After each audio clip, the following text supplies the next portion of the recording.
So another long overdue episode of Shut Up and Do It Yourself. Today we have a 1996 2.4 liter Ford Ranger.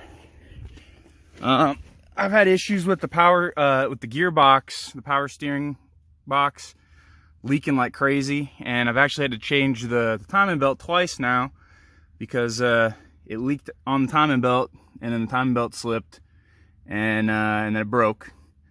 But the reason I'm making this video is because I didn't see a lot of information online on how to remove this center ball joint. I've seen lots of things online about remove these outer ones, but this inner one's a little bit harder to get to. And I just wanted to kind of show, kind of help everybody else out on getting that addressed. The way I figured out how to do it was to heat it up with MAP gas. Make sure that you're not catching anything else on fire. I heated it up, beat it, and I'll show you in a second where I beat it from the top, because it's kind of hard to figure out like where you can actually hit this from. There's probably a proper tool to do this, but I didn't want to have to go to the auto parts store and do that. So I heated up this area right here and tried to heat it evenly. And I heated it probably for 15-20 minutes. This is, like I said, 1996, and I'm sure this part's never been replaced before. And then if you look right here, see I'm in front of the Ranger. If you pull back the radiator hose, you can just barely see the top of that castle nut if the steering's lined up. You want to have the steering lined up when you're changing this gearbox, because you don't want the steering to be out of whack once you put it back together. But you can see how there's that castle nut right there.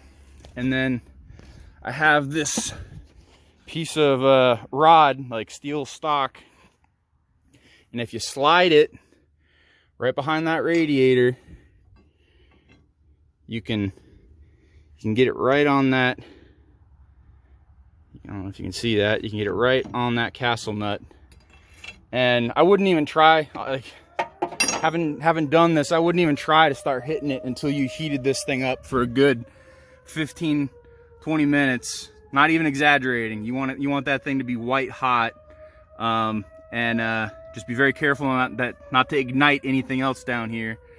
And then get the old trusty hammer, and with that rod in place, give it some heavy love taps, and that's what it took for me to get that thing off. I have a pitman arm puller, but it's not the right size to get up into that little gap right there. So I'm gonna just pull the gearbox out and remove that once I get it out of there.